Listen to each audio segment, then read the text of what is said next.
Welcome to Bobby Owsinski's Inner Circle. I'm Bobby Owsinski, and this is a show all about music, music production, and the music business. My guest this week is music business writer Zack O'Malley Greenburg. But first of all, we almost had the first concert based on social distancing at Temple Live at Fort Smith, Arkansas, with Travis McCready. So this is a venue that's about 1,100 people, but they're going to pare it down to 229. And they were really taking a lot of precautions. One-way walkways, 10 per restroom, restricted fan pods of 12 that were 6 feet away from another fan pod. Everybody had to wear a mask, temperature checks before you enter the building, prepackaged beverages. They even went as far as disinfecting mist via fog sprayers. So this sounded like it was going to work, and certainly the venue jumped through hoops to make it happen. However, the governor shut it down, saying it was outside the state's pandemic directive, so they didn't give them a permit. Turns out that the venue was going to go ahead anyway, and that forced the governor to revoke their liquor license, which did shut it down. So we didn't see that first social distance concert yet. It looks like it might be coming, though.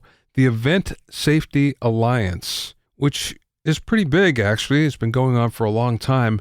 They just released a 29-page reopening guide. And this document is for every venue that basically gives them guidance on how they should open their venues and what they should do in order to keep everything clean and disinfected. Now, at Temple Live, it looks like they actually went through most of that, but they probably jumped the gun on the time period of when everybody felt it was a good time to happen. Tickets are being sold by Ticketmaster. There were no reports on how many tickets were actually sold. That being said, there's a lot of pent-up demand to go out and see live music, and there's a lot of people that just want to get out of the house. So expect this to happen pretty soon, if not by the time you listen to this podcast.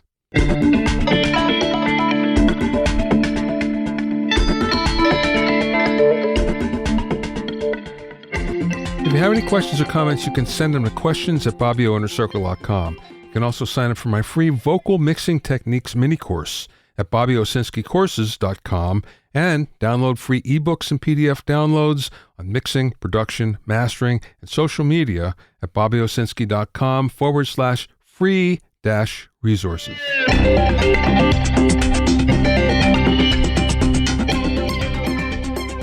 Now, I'm sure you've seen these really slick quarantine band performances. You've seen artists on Jimmy Fallon and The Late Late Show. You've seen Blue Oyster Cult and Joan Jett and Sting and Dua Lipa and all sorts of different artists that are out there doing these concerts with their band.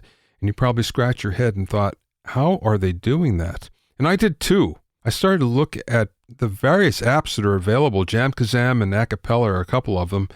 But still, there's lots of latency, and there's no way to really pull it off the way you're seeing it on television.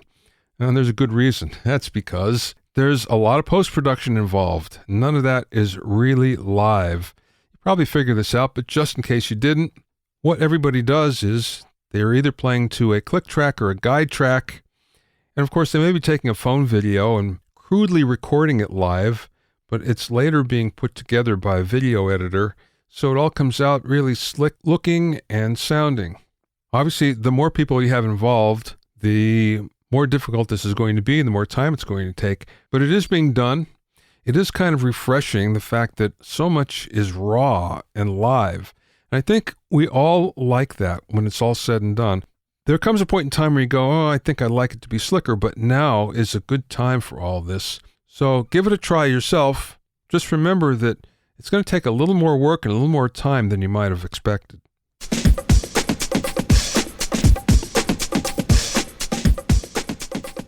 My guest today is Zack O'Malley Greenburg, who's a senior editor of media and entertainment at Forbes and author of 4 excellent music-oriented business books.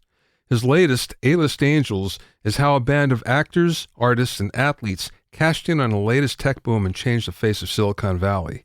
His previous books include Three Kings, about Diddy, Dr. Dre and Jay-Z, and hip-hop's multimillion-dollar rise, Michael Jackson Incorporated, and the Jay-Z biography, Empire State of Mind. Zack's work has also appeared in the New York Times, Washington Post, Vanity Fair, Vibe, Billboard, Sports Illustrated, McSweeney's, and the Library of Congress. He's been a source for BBC, NPR, MTV, and 60 Minutes, and a speaker at South by Southwest, CES, TEDx, Princeton, and Harvard. During the interview, we spoke about the similarities between media business moguls, how certain entertainment celebrities got involved with tech, Zack's approach to interviewing famous people, and much more. I spoke with Zack via Zoom from his home in New York City.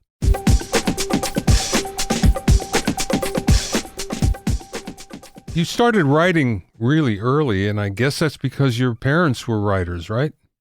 Yeah, I mean, in a funny way, I actually tried to avoid writing because my parents were writers.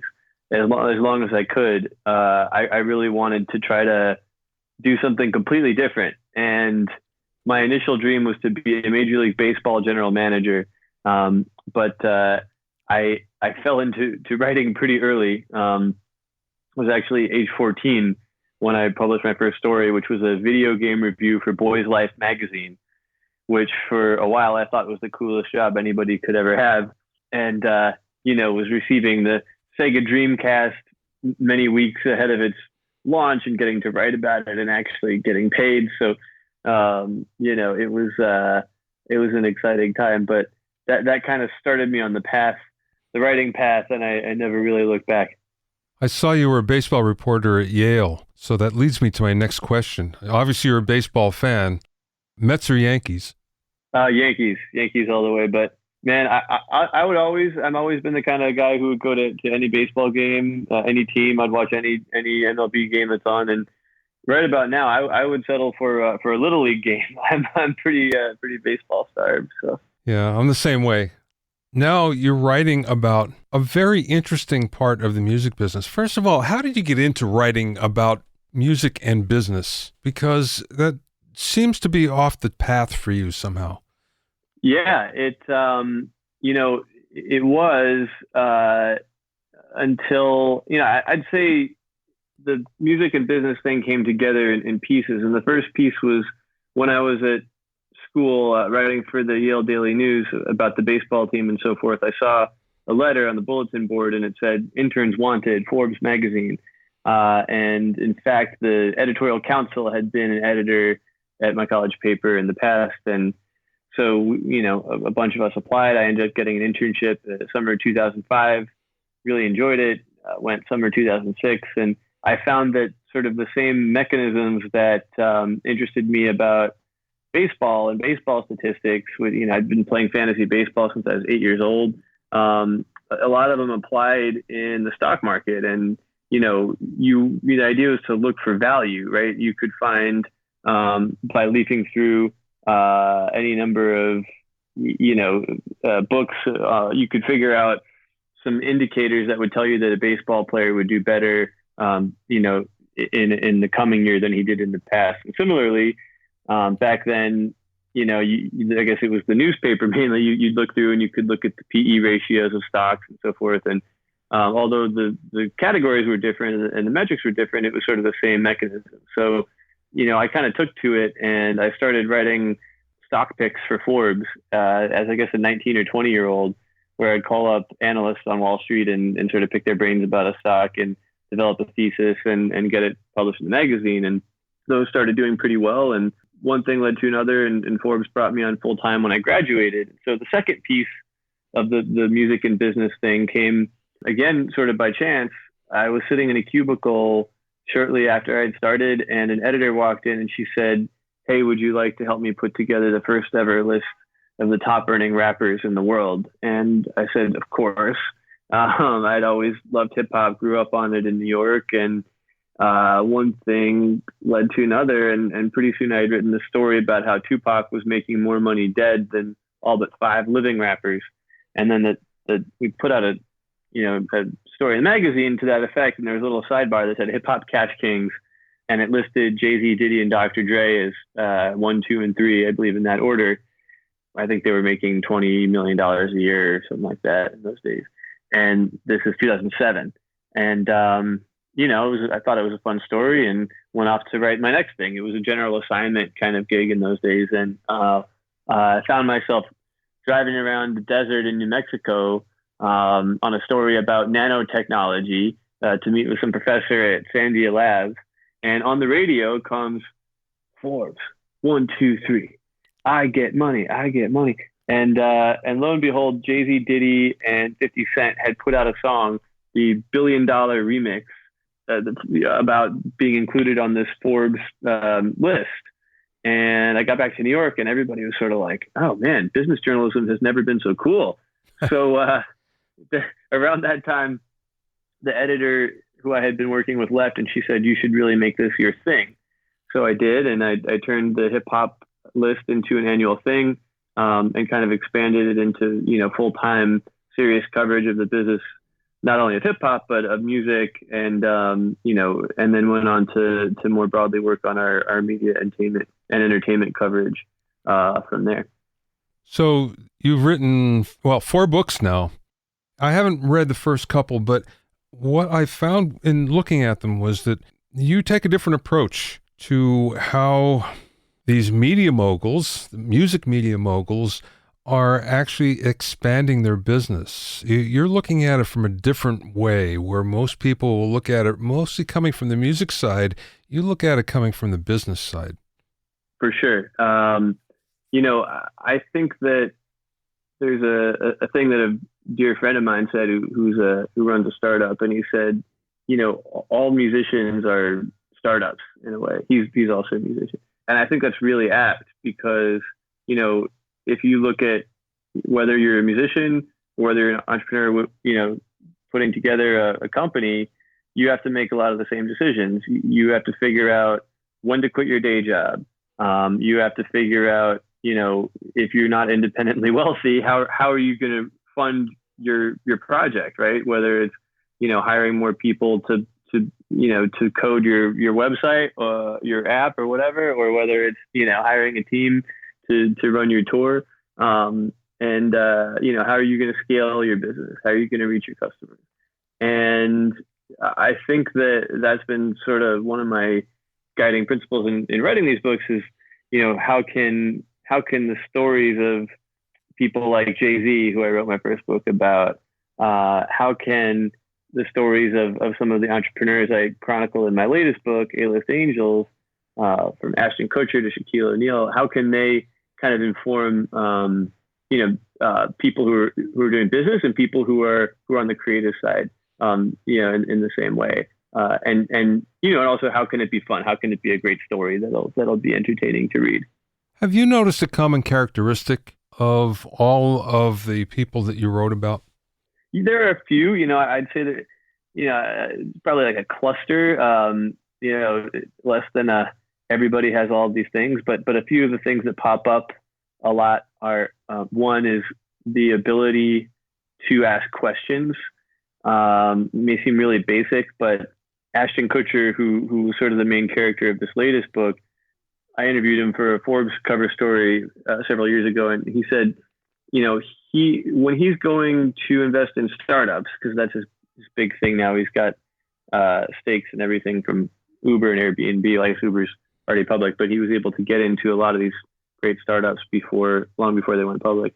And what he would do is he would say, I don't mind sounding like the dumbest guy in the room. I just want to ask every question. If I don't understand the jargon, I'm just going to ask. If I don't get the acronym, I'm just going to ask. And I don't care if I sound stupid because I'm going to get the right answers. And I think that's a great lesson. I think a lot of people in business and in music tend to gloss over stuff. A lot of professionals tend to just breeze through, and and maybe they know what they're talking about, or maybe they're just trying to, sort of intimidate people with the language. But I think definitely, not being afraid to ask those questions is super important. How did A-List Angels come about?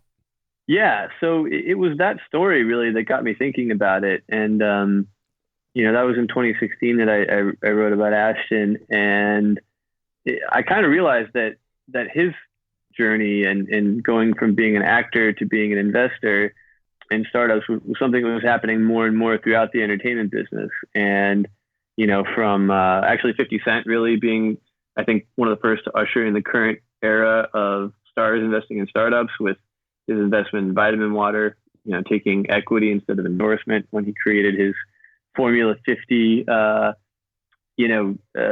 vitamin water brand. He was a great example. Ashton Kutcher, Justin Bieber got a stake in Spotify very early in his career in 2016. He's another person I covered at Forbes.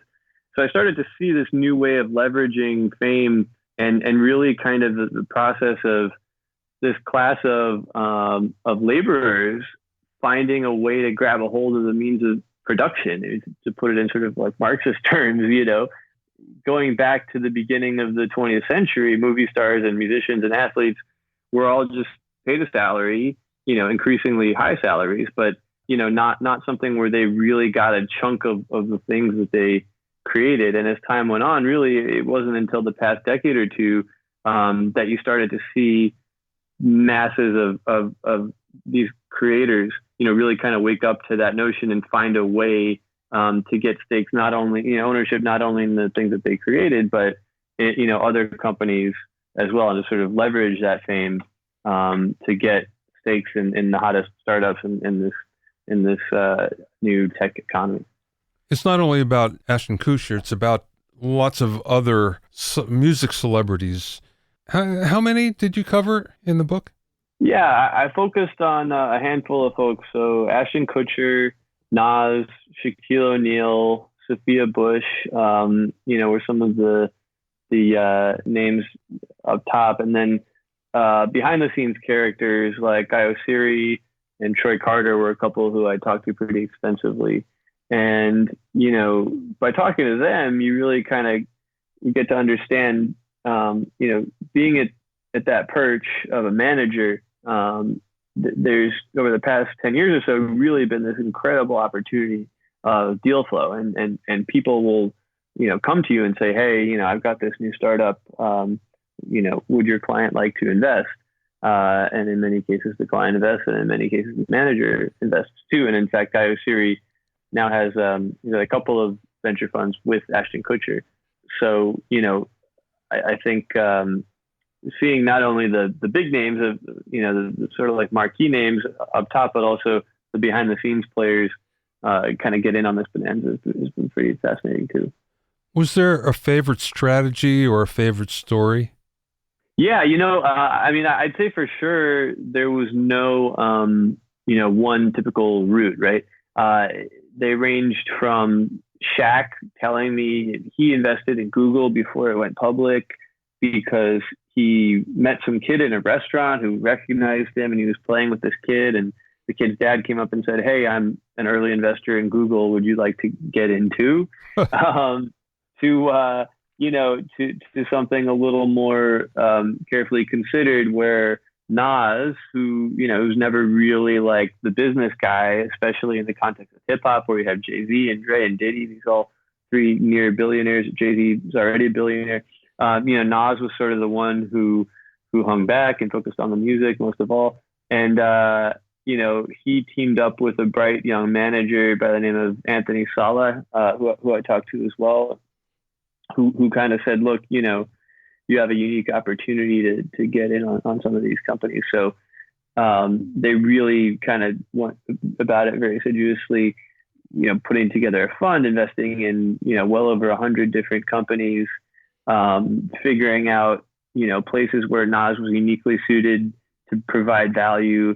And then in other cases, just, finding ways to get in on companies that were objectively good where he didn't need to do anything. So, I think one example where Nas brought a ton of value was with Rap Genius, now Genius, the lyrics site. It was, fledgling company run by a bunch of, three Ivy League kids in a Brooklyn apartment, and in comes Nas. He becomes their first verified artist, brings certain credibility to the platform, helps them, deal with some of the publishing issues that come up when you're printing lyrics. Not like Nas was necessarily going in and doing, applying copyright law, but certainly he's one who can put you in touch with the people who can help with that kind of thing, right? In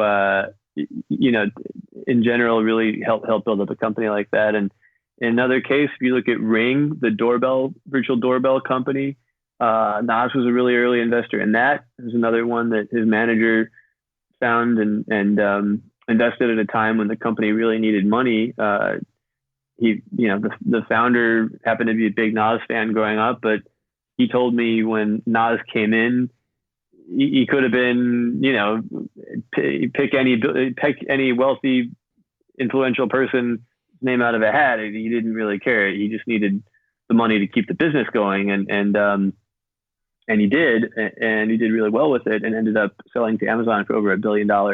Nas didn't really have to do anything. I mean, it wasn't like he was, appearing in commercials for Ring, but he, provided some capital and was able to do really well on that investment. So, Nas ended up having the best earnings year of his career.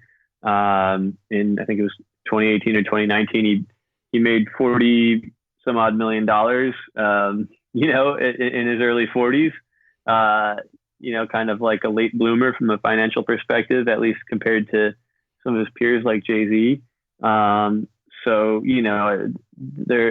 guess there's no one way of doing it, right? There are a lot of different paths to success for some of these characters. I haven't read the book yet, but I've read the teaser that you have on your website, and one thing jumped out at me. What's the Lady Gaga Steve Jobs story? Yeah, so the phenomenon of entertainers investing in startups, I think, is part of this broader convergence between technology and entertainment that's happened over the past couple of decades. And there's a great moment where Troy Carter, who was managing Lady Gaga at the time, brings her in to see Steve Jobs. And she goes in and to Apple headquarters, and he points to a table, and on the table are just like a half dozen things. There's an iPad, an iPod, an iPhone, an iMac, and something else. But that was it. And he turns to Gaga and he says, "This is what we do. These are our main products, and it's all about simplicity. You have to make a half a dozen perfect things, or at least as close to perfect as you can. It's about getting those half dozen things right. It's not about, saturation." And I think Gaga is an act who's really kind of taken that advice to heart ever since. If you look at the number of albums she's put out, I think it's about the same as the number of items that were on the table. I think it's about 5 studio albums for her at this point. So, but she'll work for years and years and years to make sure it's exactly what needs to be. And sort of the coda to that chapter is that Troy takes her to meet with one of the founders of Google, and Marissa Mayer, who was working at Google at the time, and they're all kind of bragging about how they've got this new color scheme on some part of the site, and they've A/B tested it to find this perfect shade of blue or green or whatever it was, and Gaga kind of scoffs it. She says, "Did Picasso A/B test his paintings?" So there are a lot of moments like that in the book, because it starts at the beginning of the 20th century. In the first chapter anyway, it gets into some of those early days of entertainment and the business of it, and it kind of takes you all the way through. So in the second or third chapter, there's a whole bit on this notion of convergence, and in the 90s, there are a lot of kind of hilarious anecdotes of Hollywood and Silicon Valley not really understanding each other, even into the aughts, moments where, let's say, Funny or Die, for example, was founded by Will Ferrell and a couple other Hollywood folks, but funded by Sequoia and, a lot of venture capital money. And, there's this great scene where Will Ferrell is being told that, he doesn't have any budget to film his next video.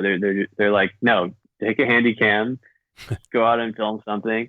And Will Ferrell and his partners are like, "Well, what about so we'd like to get a Van Halen song. What's the licensing budget?" And there's no budget. Well, what about like hair and makeup? No budget, none, zero, like zero as in zero. And I think part of the tension that people had to figure out in those early days of this convergence was in music and entertainment more broadly.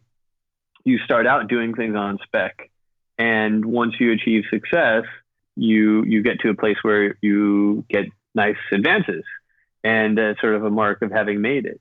But when you're in Silicon Valley, the whole thing works in the way of you take you pay yourself very little as you start your company, you build up equity, and then you sell the thing, and you make a huge amount of money. And so, the incentives and sort of like the way of getting paid is totally reversed. You go a few hundred miles from Southern California to Northern California, and it's just a totally different way of, not being offered anything up front, or by trying to be lured to do things on spec. But really, that's just the way that Silicon Valley has always done things.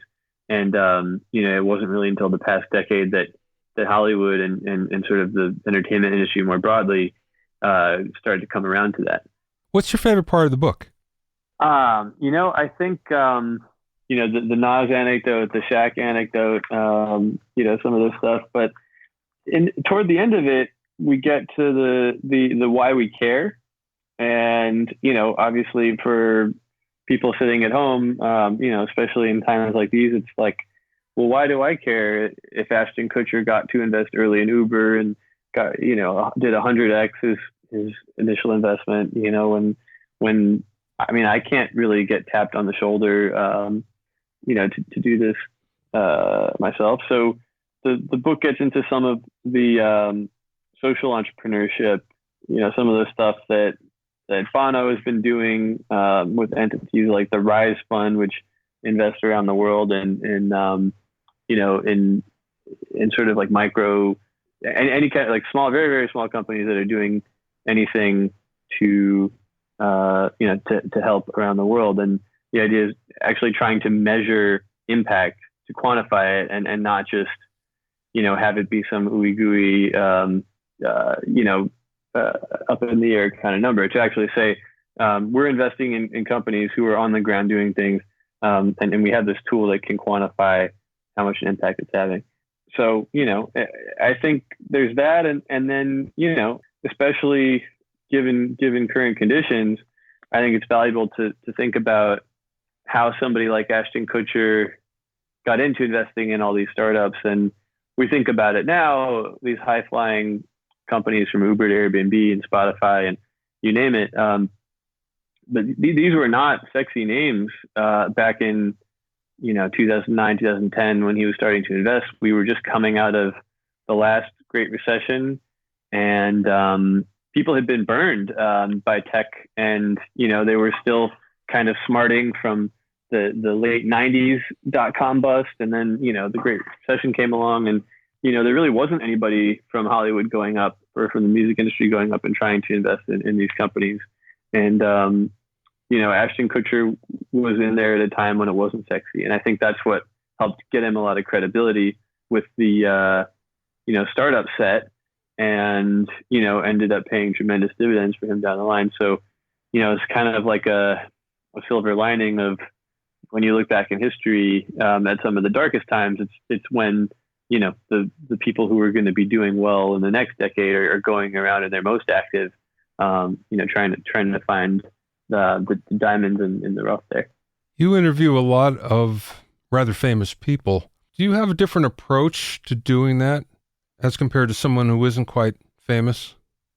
Well, I think the main thing to remember, with these interviews is that no matter how famous somebody is, that they're just another human, and they are rarely treated as such. And so, it's at some point you kind of become immune to it, but you can see it hitting other people. So, if I'm walking around interviewing somebody or having dinner or getting out of a car with somebody, you see the reactions on people's faces, and it's like, it's like they've seen a space alien.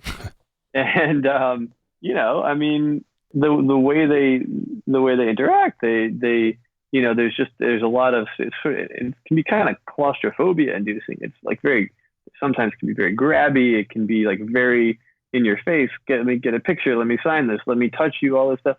And, I think a lot of these characters just, it's exhausting for them. And, it's not often that people kind of talk to them as though they're people. So I think to whatever extent, it's possible to do that, it's refreshing. And I think whoever you're interviewing, the more you make it seem like just a regular conversation between two human beings, the more relaxed everybody is, and the more honest the conversation is, and the more enlightening it is. Given the situation that we're in now, if you were to look in your crystal ball, what do you see changing going forward? I'm talking mostly in the music business now. Yeah. So obviously, right now we've hit pause on all live events, and clearly that's a huge problem, because for most acts, big and small, that's a huge center of income. And the whole argument about streaming was, you get your music out there through these services, and it's you don't get paid a ton, but it serves as a sort of advertising, and almost like radio, that you can go out and play gigs. Well, now you can't.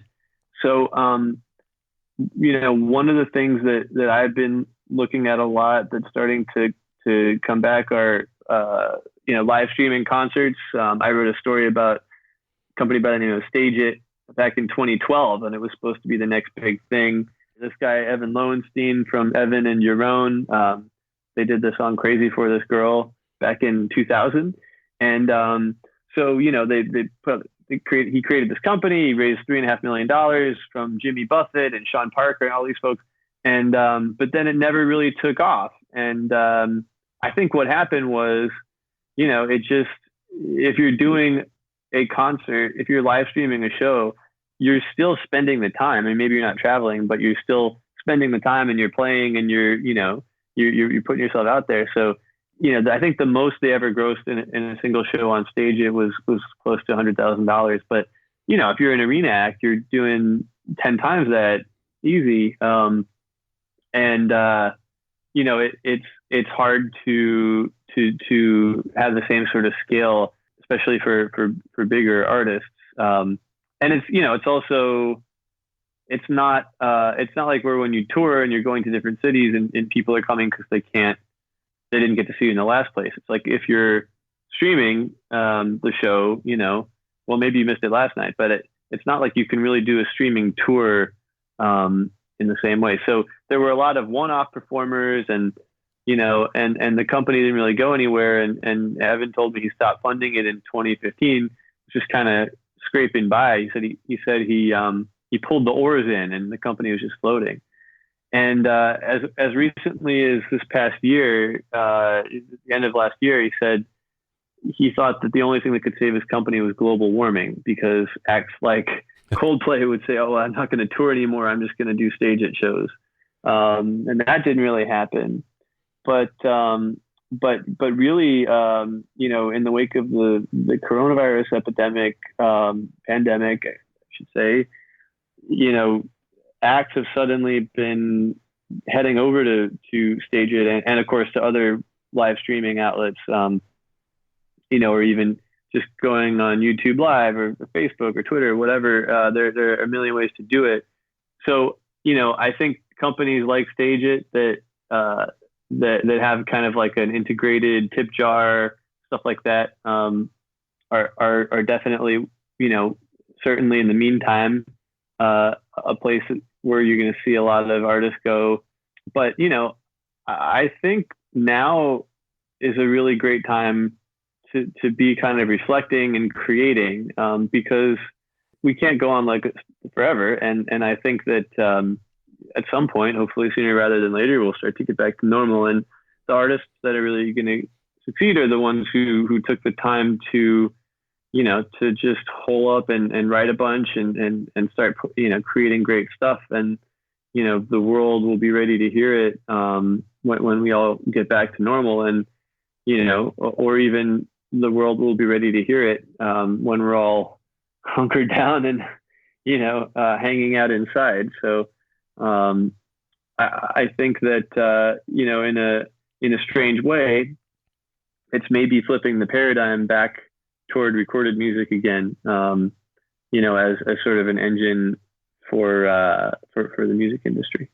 Yeah, the only problem is, I don't know if you saw, but Amazon has suspended the online sales of CDs and vinyl as well, which that might put the nail in the coffin on both of those at this point. Yeah, I mean, it's tricky. It's tricky for sure. And I guess with streaming, of course, you got to have a pretty big stream for it to really start to impact you. But, some of the artists I've been talking to over this period of time really emphasize the importance of the super fans. And, I think especially for, what I like to call the vast middle class of musicians, super fans have been really at the core of, how they make a living. And, what can you do to entertain those super fans? I think with things like live streaming, it's not so much about how many people can you get to pay to show up and tip you. It's not about quantity, it's about quality. Like, you might do better. You might find 100 people willing to give you, I don't know, $20 each if you're having a really intimate live stream where you can answer individual questions and play requests and stuff like that. Versus if you have 1,000 people, paying you a couple of bucks to just kind of tune in and watch something. Because, if you're just tuning into something that's not really personalized, well, then you might as well just go on YouTube and watch some, archival footage of a concert. So I think it's when you can personalize to your core fans, your super fans, I think that should be a great area of focus. And, those are going to be the ones who sustain you through the tough times. Last question, Zach. You have a different perspective, I think, given the environment that you swim in, because most of the time I ask this question of musicians and people in the music business, and they have a different perspective than I think what you'll have. What's the best piece of business advice that maybe someone imparted to you, or maybe you learned along the way? I would take it back to Jay-Z. Although he didn't tell me this, the only thing he really told me was that book was horrible. That was his review of my book. But he says it, he's said this before and in interviews and on, in lyrics, but he says a loss ain't a loss, it's a lesson. Whatever you're going through in your life, in your business, the odds are that there's something that you can get out of it, that you can learn. And, it seems to me that we're in a period where there's a lot to be learned, not a lot of time to learn it. So, I think that to me is the thing that has stuck with me. And, it's kind of a comforting thing to lean back on when you're sitting there wondering how the hell everything is going to turn out, and, gives a little bit of hope for the future. You can find out more about Zack and his great books at zogreenburg.com. That's Z-O Greenburg, Greenburg, all one word, .com. Thanks for listening and being in my inner circle. Remember, if you have any questions or comments, you can send them to questions@bobbyoinnercircle.com. To listen to other episodes of Bobby Owsinski's Inner Circle, go to bobbyowsinski.com, select the podcast tab, or go to bobbyoinnercircle.com, or you can find it on iTunes, Stitcher, Mixcloud, Google Play, Google Podcasts, Spotify, Deezer, TuneIn Radio, Radio Public, and Podbean. At bobbyowsinski.com and bobbyoinnercircle.com, you'll also find a sign-up form for my newsletter and for alerts for new podcasts. This is Bobby Owsinski. I will see you next time.